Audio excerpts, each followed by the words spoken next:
Bom dia, meus irmãos. Que a graça e a paz do nosso Deus e Pai e do nosso Senhor e Salvador Jesus Cristo seja com cada um de vocês. Amém? Amém.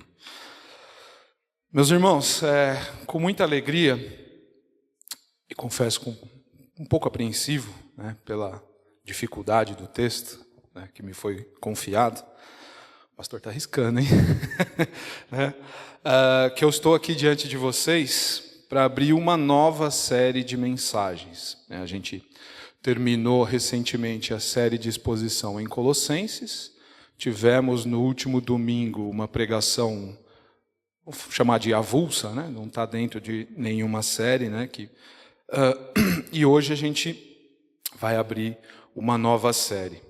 Então, após aí a carta de Paulo aos Colossenses, que foi do início de julho até o final de setembro, com a série Supremo Cristo, trouxe muitas verdades a respeito da pessoa e obra de Jesus Cristo, verdades que transformam vidas até hoje, graças a Deus. Foi praticamente natural, então, que por conta do contexto em que foram escritas, e que seguíssemos, então, a exposição da carta de Paulo a Filemon. Daí, alguns podem olhar um pouquinho torto e falar, Filemon, um livro tão pequeno que parece estar perdido ali no meio das cartas de Paulo para as igrejas e as cartas pastorais, É uma carta um pouco diferente das demais. Mas aí, em primeiro lugar, se você pensou isso, acho que ninguém aqui pensou isso, mas se por acaso alguém tiver pensado, das duas uma, ou você nunca leu Filemon, é possível, ou você leu meramente para seguir o plano de leitura bíblica anual que você, por acaso, possa ter feito em algum momento. Tá certo, é importante esses planos de leitura, Cumprindo um plano de leitura anual, você corre o risco de ler meramente para isso. E aí você está, apesar de lendo e fazendo algo que é bom, talvez não seja a melhor forma. Então, você se prender e falar, não, preciso terminar a Bíblia em um ano, preciso terminar. Aí você vai ler, às vezes, correndo para tirar o atraso de um dia que você não leu e vai passar por cima de textos tão ricos como esse aqui, por exemplo. Então, já veio a primeira aplicação nos primeiros 3 minutos de mensagem. Façam os planos, é importante que leiamos todo o conselho divino. Pode ser em 1 ano, pode ser em 2, pode ser em 3, no seu tempo. Mas faça a leitura, faça a meditação. Eu não ia citar isso, mas, enfim, vou citar. Recentemente, aqueles vídeos que você recebe no WhatsApp, eu acabei vendo um vídeo de um comediante que disse verdades que, para aqueles que são realmente crentes no Senhor Jesus, doeu. Porque ele diz que o cristão, ele fala, não, quem é Cristo? Não, Cristo é tudo. Cristo é o fundamento da minha religião, ele está em mim, e ele é tudo para mim, mais importante do que a minha vida, mais importante do que tudo que eu faço.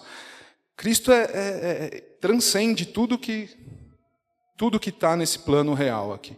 E aí ele fala, e aí ele complementa, mas tem um livro que fala sobre a pessoa e obra, sobre tudo que Deus fez e tal, e dá vários atributos sobre a Bíblia, falando da importância desse livro para o cristianismo. E aí o comediante vira e fala assim, tu leu? Aí ele, não deu não, não deu para mim não. Você já viu o tamanho desse livro? E ele satiriza, falando, e o Harry Potter? Não, eu já li umas 3 vezes, cara, sei todos os golpes. Ali ele está com um objetivo de ser engraçado, e para muitas pessoas foi. Mas é um tapa na cara de muita gente. Uma pessoa de fora ter essa visão e às vezes a gente não. Então, Filemon, E aí, em segundo lugar, como foi dito pelo pastor na abertura da série aos Colossenses, cremos que devemos expor todo o conselho de Deus, toda a revelação divina. Não é legal que a gente escolha só as partes mais fáceis, ou só as partes que não vão ferir, ou que não vão, de repente, ofender as pessoas. Todo o conselho, segundo Timóteo 3, 16, 17, quem sabe aí de cor? Legal.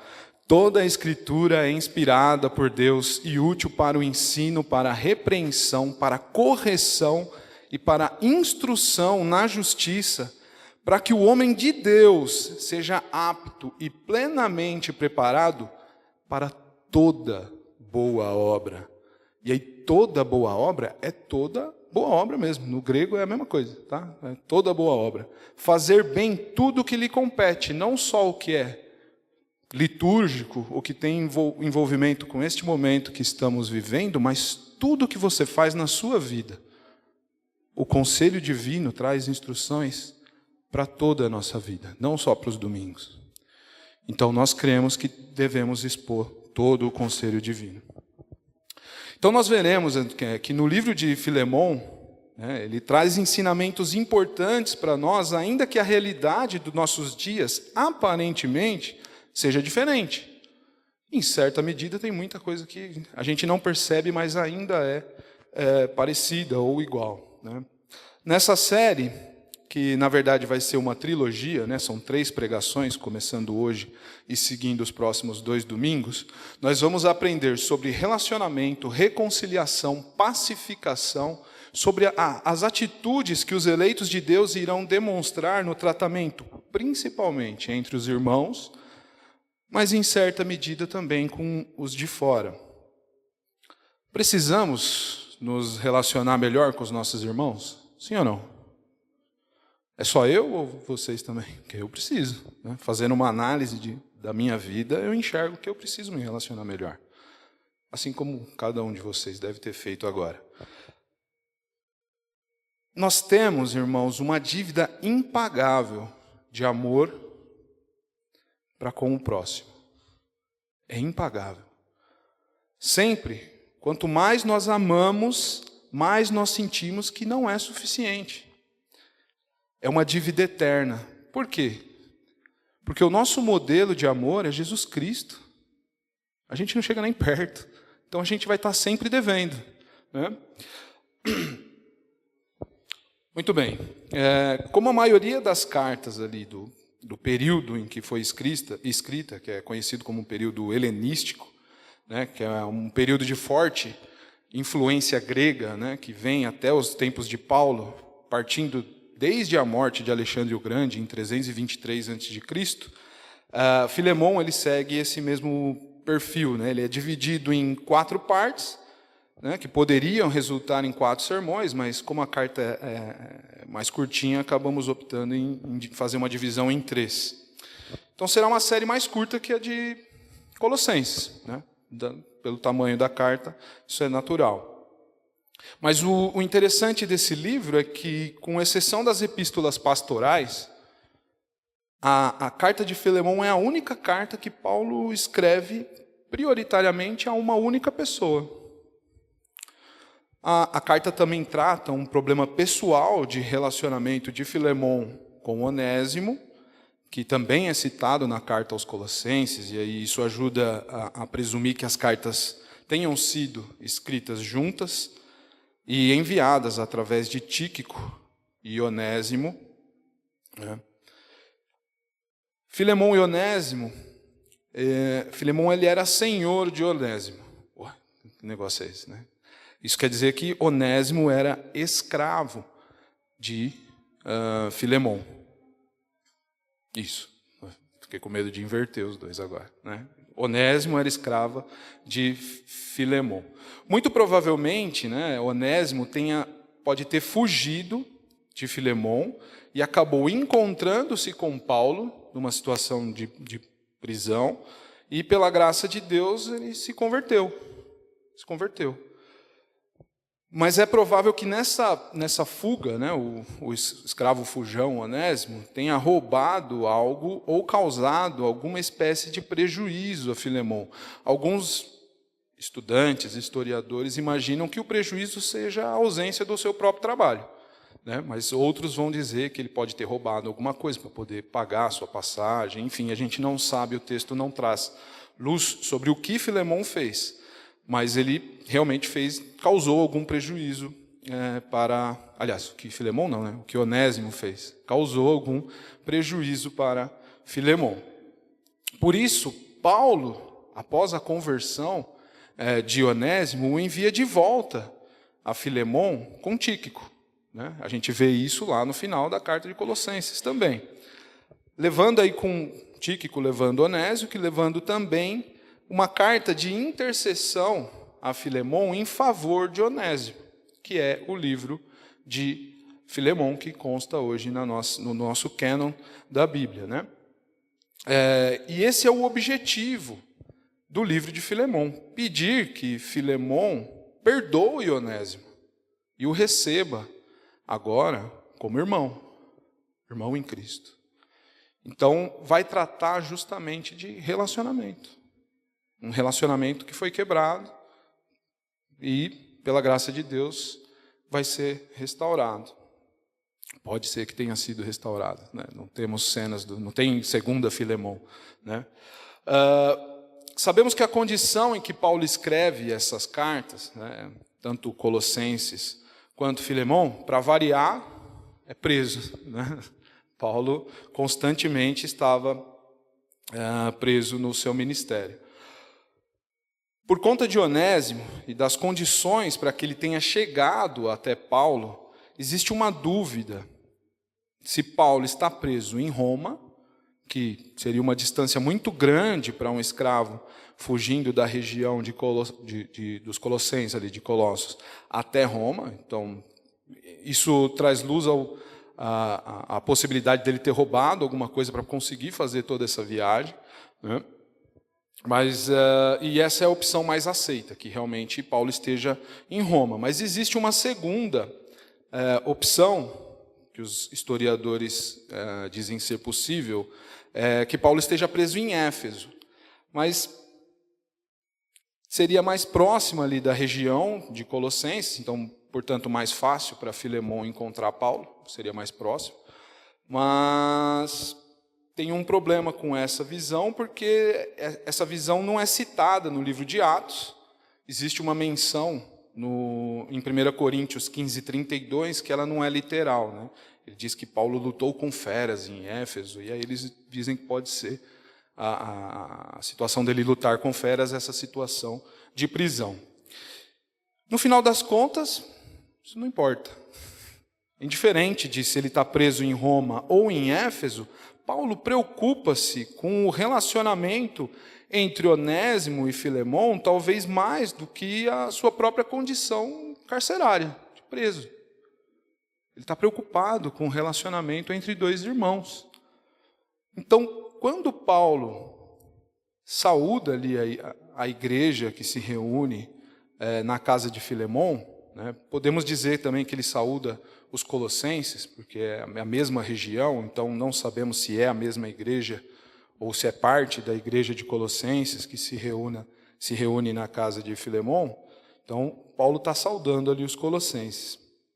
Por isso foi realmente natural que a gente continuasse, depois da exposição do estudo aos colossenses, estudando Filemon, com a série Filemon e a mensagem de reconciliação, que é a série que dá início hoje. Sem mais delongas, passemos ao texto, leitura da carta de Filemon, carta de Paulo ao Filemon, versos do 1 ao 3, palavra do Senhor dos Exércitos, o Deus Todo-Poderoso, revelada para mim e para você, diz assim: Paulo, prisioneiro de Cristo Jesus, e o irmão Timóteo, a você, Filemon, nosso amado cooperador. A irmã Áfia e Arquipo, nosso companheiro de lutas, e a igreja que se reúne com vocês em sua casa. A vocês, graça e paz da parte de Deus, nosso Pai, e do Senhor Jesus Cristo. Vamos orar? Senhor meu Deus, meu Pai, Deus Todo-Poderoso, soberano sobre toda a história, mas que, apesar de transcendente, de imenso, podemos chamar de Pai, graças à obra de Jesus Cristo. Agradecemos, Senhor, por cada um dos meus irmãos que estão aqui presentes hoje, por cada um dos irmãos que nem conhecemos, que estão espalhados por toda a terra. Agradecemos pela tua igreja, que foi justificada pelo sangue de Cristo, que está sendo santificada dia após dia, como uma noiva que se prepara para o dia do encontro. Que seja hoje, Senhor. Agradecemos por nos permitir fazer parte, Senhor, desse povo separado. Agradeço, Pai, por me permitir estar aqui hoje, Pai, expondo o seu conselho. E peço, Senhor, que eu não fale nada de mim, que eu seja usado pelo Teu Santo Espírito, Pai, para trazer a verdade, Senhor. Que os meus irmãos sejam cheios do Espírito Santo. E que o amor que fez com que Cristo tenha se entregado por nós, nos capacite e nos encha de forma a amarmos uns aos outros. Que esse amor transborde para o meu irmão e que nisso o seu nome seja engrandecido e seja louvado. Eu oro no nome santo de Jesus. Amém. Irmãos, como vimos na introdução, Filemon era alguém de posses. Sim ou não? Provavelmente. No trecho que lemos, também vimos que apesar de senhor de escravos, ele era convertido, né? Ele mantinha uma igreja em sua casa, sua própria casa. Até aí, tudo bem. Mas você pode estar se perguntando, como alguém convertido pode ser senhor de escravos? Parece que não combina, né? Não faz sentido. Não é o foco principal desse trecho, mas é preciso abrir esse parênteses aqui. A nossa ideia de escravidão ela é muito relacionada com as atrocidades cometidas em tempos recentes, onde os abusos e a violência gratuita contra escravos, que eram propriedade dos seus senhores, eram comuns, e a gente vê através da história, através de filmes, relatar coisas absurdas, né? Tanto aqui no Brasil, quanto nos Estados Unidos, no sul dos Estados Unidos, e muitas vezes usando até a Bíblia para defender essas coisas, né? No entanto, a escravidão entre os judeus ela era um pouco diferente disso. Haviam leis que libertavam os escravos em caso de abuso. Se você olhar lá em Deuteronômios, no Pentateuco, tinham leis que se você abusasse, o escravo era automaticamente livre. Então, já segurava a mão do seu senhor, né?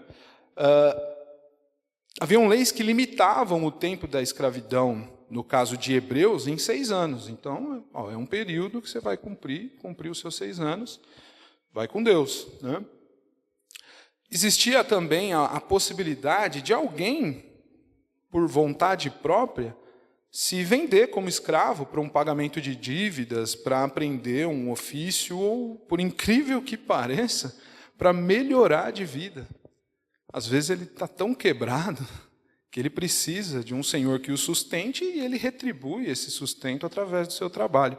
Parece alguma coisa que acontece nos dias de hoje, só mudou o nome, né? Senhor e escravo para patrão e funcionário, né? Muitos de nós aguentam, às vezes, abusos por causa do dia 15 e do dia 30. No meu caso é 15 e dia 30, tá? Não estou falando também que sou abusado lá, né? Mas muitos sofrem por causa do seu salário. Para poder ter uma condição melhor de vida, ele suporta alguns abusos. Acho que não físicos, mas psicológicos com certeza. Existiam até mesmo escravos, né? Existia a possibilidade de um escravo amar tanto o seu senhor que lhe furar a orelha. Né? Não tinha lá o escravo da orelha furada que deliberadamente escolheu permanecer ao lado do seu senhor para sempre, servindo para sempre. É um escravo de orelha furada. Trava-línguas aqui. Ok, mas Filemão era judeu? A resposta é: não sabemos. Pode ser que sim, pode ser que não. O nome não dá para dizer que é ou que não. Ainda assim, caso ele não seja judeu, caso ele seja gentio, os romanos naquela época, né, eles tinham a prática de libertar os escravos depois que cumprissem um determinado período de serviço. Então, por volta de 30 anos, quando você começa a ficar um pouco mais velho e provavelmente na época, não sei qual que era o tempo a expectativa de vida, né? Mas por volta dos 30 anos os escravos já eram naturalmente libertos no Império Romano, né? Então também um pouquinho diferente do que aconteceu aqui nos tempos mais recentes. Então somente escravos de guerra, aqueles que foram guerreiros que foram presos, né, numa possível derrota de um país, que permaneciam como escravos para sempre. Né? Temos também na Bíblia o exemplo de Naamã, um comandante sírio, né, que tinha uma escrava, que, pela sua condição de escrava, poderia ser ressentida com o seu senhor, e a Bíblia relata que ele tinha uma doença de lepra, e ela podia muito bem deixar ele sofrer as consequências. Falar, lá, é Deus pôr na mão em Naamã lá e punindo ele pela condição de me fazer escravo. Mas não é o que ela faz, né? Ela mesma indica Eliseu como um profeta de Deus que poderia, pela graça de Deus, né, pelo poder de Deus, curá-lo. Todos lembram dessa história? Então, já mostra que existe uma relação diferente entre senhor e escravo. Então, temos uma realidade menos severa do que, naturalmente, a gente pensa ao se tratar desse tema. Veremos mais para frente que, apesar dessa diferença social, o Evangelho produz igualdade, mesmo entre senhor e escravo.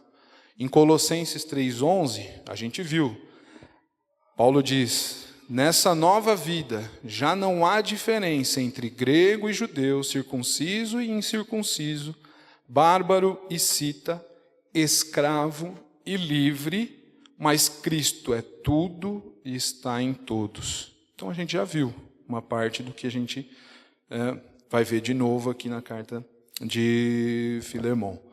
Então, o Evangelho de Cristo, ele promove igualdade entre todos os regenerados, independente de posição social, raça, cor, etnia, ou seja lá o que possa causar uma separação. Certo? Voltando aqui ao trecho, no verso 1, Paulo começa a carta de uma forma única. No lugar do tradicional Paulo, apóstolo de Cristo, Paulo diz ser prisioneiro de Cristo Jesus. Acho que, se eu não me engano, é a única carta que ele começa desse jeito. Se eu estiver errado, me perdoe, né? Mas eu acredito que esteja certo. A forma como ele faz a apresentação de autoria, né? A sua apresentação de autoria distingue aí de todas as outras cartas por alguma razão. Não é de graça. Ele não veio só escrevendo, né? Psicografou a carta de forma alguma, né? Pode ser que Paulo esteja preparando já o coração de Filemão através da empatia que deseja que Filemão se compadeça de Paulo e fique propenso a ceder ao seu pedido, né? É uma possibilidade, de repente, prisioneiro de Cristo. Já começou mencionando a sua situação de prisão. Outra possibilidade é que, assim como Onésimo pertence a Filemon, Paulo pertença a Cristo. E ele já faz essa indicação na primeira linha. Nesse caso, ele é prisioneiro de Cristo muito antes de estar literalmente preso lá, seja em Roma ou em Éfeso. Mas a possibilidade que me parece mais apropriada é de que, apesar de aparentemente preso pelos romanos, isso só é possível pela vontade de Cristo. Segundo o professor de teologia reformado, pastor Gregory Bayle, ele diz que ele só está ali porque Cristo o possui e nada acontece a ele sem a vontade de Cristo. Me parece mais apropriado esse pensamento. Se não fosse para Paulo estar ali preso, bastava um cântico. Lembram de Paulo e Silas? Bastava um cântico para que ele fosse solto. Porque não existem grilhões humanos capazes de impedir a ação milagrosa de Deus. Vemos isso justamente no caso de Paulo e Silas, em Atos 16, 25 a 26. Era meia-noite, eles cantavam e um grande tremor libertou. Abriu todas as portas da prisão. Então, apesar de preso pelos romanos, em última instância, ele é prisioneiro de Cristo. E por Cristo, por pregar o evangelho de Cristo. Então, o cumprimento do seu envio como apóstolo dos gentios o levou a situações de prisão. Cumprindo a vontade de Deus, ele passou por diversas prisões. E aí já derruba aquela ideia de que se eu estou no centro da vontade de Deus, nada de ruim vai acontecer comigo. Eu sou a menina dos olhos de Deus, né? Eu vou ter casa, dinheiro, posses. Não faz sentido nenhum. A teologia da prosperidade é um erro. Em alguns casos, propositalmente, não chega a ser um erro. É deliberadamente um engano de alguns líderes para escravizar sem correntes os seus fiéis. E eu digo seus mesmo, porque não são fiéis de Cristo. Na continuação do verso 1 e no verso 2, ou seja, em um versículo e meio, né, o final do verso 1 mais o verso 2, Paulo cita Timóteo, Filemon, Áfia, Arquipo, além de toda a igreja que se reúne na casa de Filemon. Timóteo como coautor da carta, fazendo ali de repente o papel de um amanuense, né? Paulo dita e ele vai escrevendo, né? Timóteo estava junto. E os destinatários, Filemon, Áfia, Arquipo e toda a igreja. Então, como ele endereçou a carta para toda a igreja, a gente pode considerar que essa carta é normativa. Não foi escrita prioritariamente para Filemon, mas ele também direciona como destinatário toda a igreja. No caso ali que se reúne na casa de Filemon, mas podemos considerar que é conselho para nós também. Nesse caso, aí, Filemon ele é chamado de amado cooperador, enquanto Arquipo ele é chamado na NVI de companheiro de lutas. Se pegarmos também os últimos versos da carta, lá no final, Paulo ainda cita Epáfras novamente, Marcos e Lucas, Aristarco e Demas. Sem falar no próprio Onésimo, que faz parte aí do objetivo da carta, né, interceder por Onésimo. Isso mostra que, apesar de preso, Paulo está constantemente rodeado de cooperadores, rodeado de irmãos. As correntes de Paulo não o impedem de viver em comunhão. Os seus grilhões não o impedem que suas cartas orientassem a igreja à distância. O evangelho não estava preso. Na verdade, o fato de Paulo estar impedido de estar fisicamente em cada uma das igrejas que ele escreveu, ou de visitar fisicamente ali a casa de Filemon para interceder face a face com Filemon em favor de Onésimo, pode ser interpretado como a mão de Deus garantindo que toda a sua orientação, ou a maior parte dela, fosse registrada em papel, para que posteriormente ela fosse preservada para chegar até nós. Plenamente possível que Deus tenha agido dessa forma, com esse objetivo, para que hoje aqui estivéssemos lendo uma carta que ele escreveu, que Paulo escreveu. De forma indireta, então, através da preservação das cartas, o ministério de Paulo ele foi relacional com toda a história da igreja. Ele se relacionou com todos, até hoje. Ainda estamos sendo advertidos, orientados e encorajados pelo que ele escreveu, inspirado pelo Espírito Santo. O pó dos ossos de Paulo já desapareceu, mas pela graça de Deus podemos nos sentir como um dos destinatários dessa carta, da carta aos Filemons, de cada carta que ele escreveu. Olha só. Uma vez que essas cartas todas têm instruções e falam conosco ainda no dia de hoje. Então, a gente pode se sentir como destinatários das cartas de Paulo. No verso 3, Paulo saúda a todos os destinatários com a graça e a paz da parte de Deus, nosso Pai, e do Senhor Jesus Cristo. Então, ele enfatiza o nosso Pai, mais uma vez mostrando a ligação que tem com todos eles, com Filemon, com Áfia e com toda a congregação que se reunia ali. Irmãos, é evidente que o nosso maior exemplo para tudo que a gente for fazer sempre vai ser Jesus Cristo. Mas como a gente está longe de se parecer com Paulo, imagina com Cristo. A gente não chega nem perto de Paulo. A gente deveria se envergonhar com isso. Se envergonhar com o nada que às vezes a gente faz. O nada que a gente entrega diante do altar de Deus. Muitas vezes o evangelho, um evangelho de palavras, um evangelho de domingo, vivendo a nossa vida pensando somente nos nossos problemas, sem pensar no meu irmão. A gente vem aqui, a gente se cumprimenta, se abraça, e muitas vezes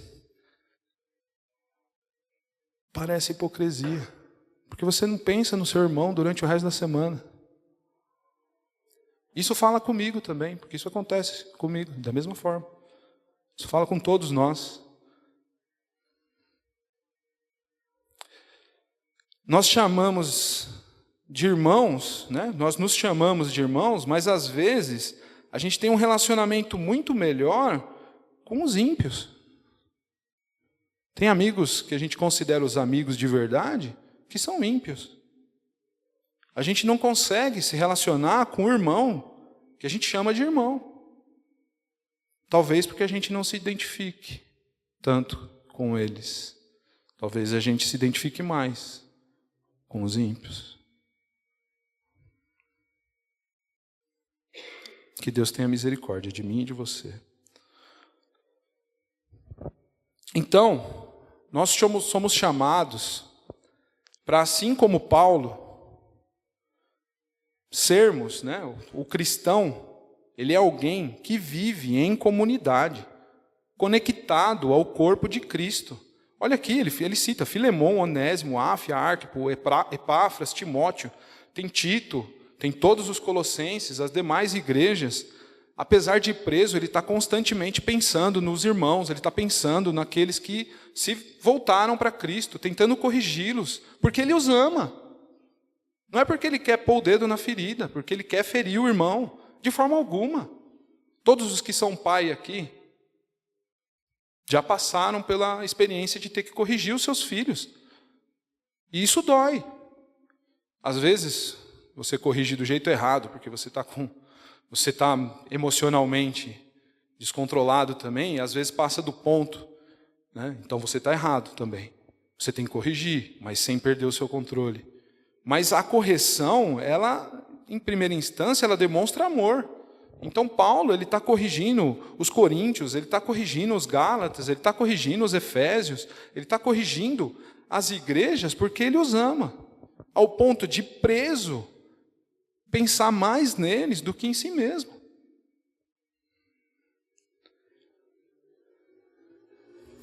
Aqui a gente vai ver que Paulo pregou o evangelho tanto a Filemon quanto a Onésimo, e ambos se converteram. Não por causa de Paulo, mas por causa da ação do Espírito através dele. Viver para o reino é isso, é levar as pessoas a conhecer o evangelho. A conversão é com o Espírito, Mas a palavra diz: como crerão naquele de quem não ouviram falar? E como ouvirão se não há quem pregue? Está lá em Romanos 10:14. Se nós amamos, se nós dizemos que amamos tanto assim, e você está vendo uma pessoa errada, que vai colher os frutos de uma maneira absurda, mas justa, e você não fala, que amor que é esse? Que amor é esse? Se você não corrige, você não ama. É um amor de palavras. Fomos criados para nos relacionar. Foi o pecado que nos separou de Deus, que corrompeu o relacionamento primeiramente com Deus. Mas o sangue do Cordeiro nos reconcilia primeiramente com Ele. E uma vez reconciliados com Deus, inevitavelmente nos conectamos ao corpo de Cristo, que é a igreja.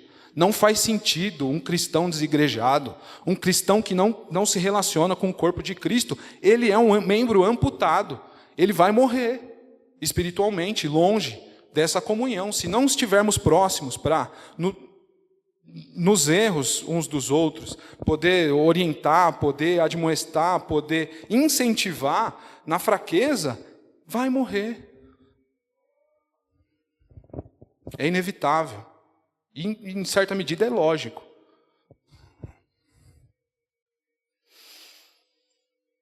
Temos que viver em comunidade. Fomos feitos para viver em comunidade. Isso daqui tem destruído relacionamentos. Aqui você encontra entretenimento, você encontra informação. Para que você precisa das outras pessoas? Eu tenho tudo aqui no meu celular. Eu consigo conversar com alguém do outro lado do mundo e eu não consigo sentar do lado de alguém e olhar no olho e falar 10 palavras que sejam sinceras.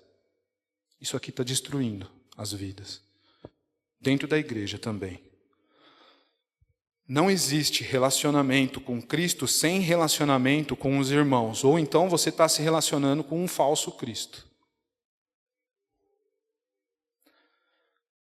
A segunda aplicação, essa foi a primeira, tá? Esqueci de comentar. Mas a segunda é que, assim como Paulo, o cristão, ele é um promotor da reconciliação, primeiramente, do homem com Deus, através da pregação do Evangelho, e, em segunda instância, ele é um promotor da reconciliação entre irmãos, uma reconciliação com o próximo. Paulo aqui, ele está disposto a intervir em um conflito para promover a reconciliação entre Onésimo e Filemon, que foram feitos irmãos pelo poder do Evangelho, que ambos aceitaram. O próprio Jesus diz: bem-aventurados são os pacificadores, no Sermão do Monte. Em 2 Coríntios 5, do 17 ao 20, Paulo diz: portanto, se alguém está em Cristo, é nova criação. As coisas antigas se passaram, eis que surgiram coisas novas. Tudo isso provém de Deus, que nos reconciliou consigo mesmo por meio de Cristo e nos deu o ministério da reconciliação. Ou seja, que Deus em Cristo estava reconciliando consigo o mundo, não lançando em conta os pecados dos homens, e nos confiou a mensagem de reconciliação. Portanto, somos embaixadores de Cristo, como se Deus estivesse fazendo o seu apelo por nosso intermédio. por amor a Cristo, lhe suplicamos, reconciliem-se com Deus. Então, Paulo cita um ministério de reconciliação. E muitas vezes os cristãos estão promovendo a divisão, através de picuinha, falando pelas costas do irmão, envenenando às vezes um irmão contra o outro. Acontece na nossa, enfim, acontece na igreja? Ou é só na França que acontece essas coisas? Acontece na igreja brasileira? Acontece, a gente vê. Então devemos agir como pacificadores num mundo repleto de haters, num mundo cheio de ódio. O mundo, ele pode estar dessa forma, ele pode jazer no maligno, mas nós não vamos nos moldar por esse mundo, porque maior é o que está em nós, de forma que já vencemos esse mundo em Cristo, aqueles que estão em Cristo. Então temos que promover a reconciliação, temos que suportar uns aos outros em alguns casos, mas viver em comunidade. E aí a terceira aplicação vai fazer um contraponto a esse ministério da reconciliação. Paulo diz que é prisioneiro de Cristo, não de Roma. Então ele está preso por causa da mensagem que ele carrega. Isso nos mostra que se formos fiéis e pregarmos o verdadeiro evangelho, o mundo não vai gostar da gente. O mundo não vai gostar dessa mensagem. Se estiver gostando, tá? É um indicador aí.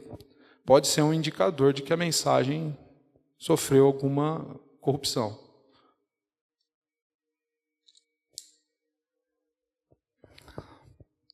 Então não devemos usar de desculpas o fato de devermos ser pacificadores para deturpar a mensagem, amenizar, tornar mais agradável, passar a mão na cabeça ou fazer uma vista grossa para o pecado. Não, vai ofender, vai promover divisão. De forma alguma. Se a consequência da pregação é o afastamento das outras pessoas, uma prisão, ainda que seja social, o afastamento, o isolamento, e mesmo que chegue, e eu acredito que vai chegar nesse ponto, que seja uma prisão literal, amém. Mateus 16, 26 diz: pois que adianta o homem agradar o mundo inteiro e perder a sua alma? Ou o que o homem poderá dar em troca da sua alma? Likes? Seguidores? Vou chegar na porta do céu e falar aqui, ó, eu tinha 3 milhões de seguidores, né? Pregando um evangelho que massageia o ego de cada um deles. Importa agradar a Deus, não aos homens. A minha oração é que eu e você nos aproximemos dos meios de graça, para que sejamos cheios do Espírito Santo de Deus, e Ele nos capacite a amarmos como Cristo nos amou. Amarmos a cada um de nós. Que Deus nos abençoe. Vamos orar?